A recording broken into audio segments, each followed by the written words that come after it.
Revolution Airlines Flight 8 is set for takeoff. Destination, Seattle, Washington. The route will take the plane over a wide area of the icy North Pacific.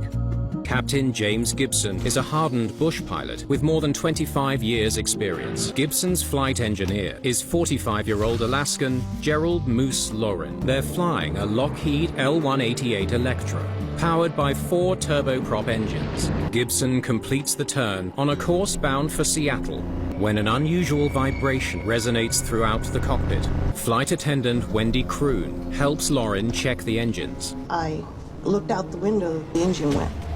As the prop came off, I thought, oh crap, it's gonna kill me. It's gonna cut me in two. But it flew forward, and then it came back and slapped the engine. A gash in the fuselage has caused an explosive decompression.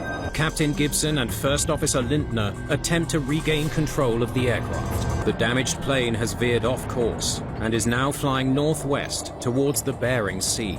Wendy Kroon and Moose Lauren spring into action. But the gash in the cabin floor tells her everyone must stay put. In the cockpit, a jammed control column won't let the pilots descend to a lower altitude where there's more oxygen. Gibson tries the autopilot. It's working.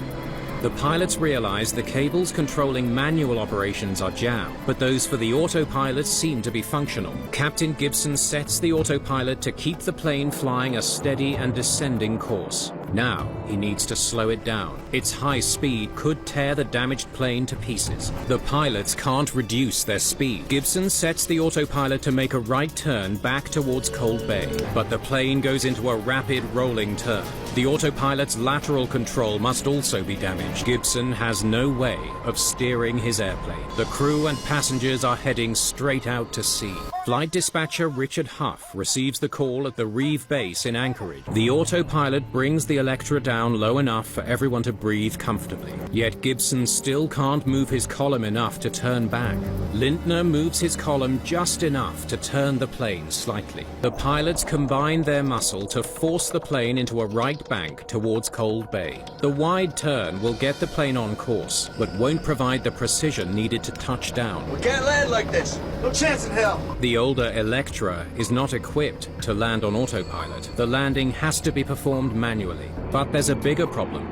The plane is still traveling too fast to land. The captain needs a longer runway. Richard Huff proposes something risky. Fly 440 miles northeast towards Anchorage Airport, which has 2 long runways. Okay, dispatch.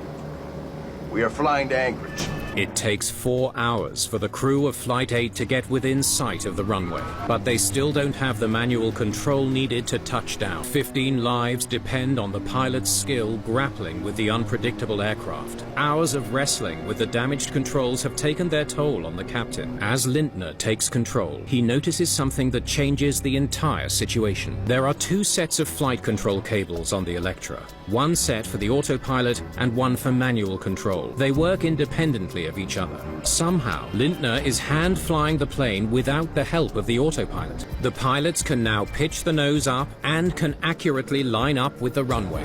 But this doesn't solve all of their problems. The plane is still flying too fast to land safely, so Gibson tries shutting down one of the engines. Okay, Moose. Kill number 2.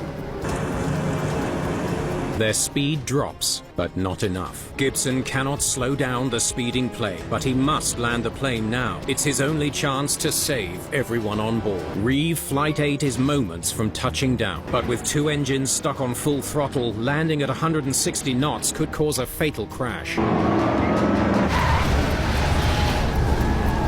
146 knots! The plane hits the ground 15 knots faster than it should. Gibson needs to act fast. It's a risky move. Cutting the engines slows the aircraft, but it also severs power to the hydraulic brakes and the steering. The plane hurtles forward at tremendous speed. All Gibson has left to try are the emergency brakes, and they don't have nearly as much stopping power as the main brakes. The emergency brakes burst into flames. Brace yourselves!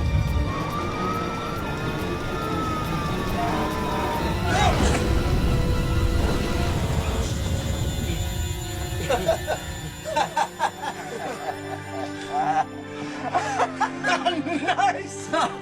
The terrifying ordeal is finally over. Captain Gibson and his crew have landed a shattered plane and saved the lives of everyone on board. The exceptional airmanship of Flight 8's crew prevented tragedy on the runway.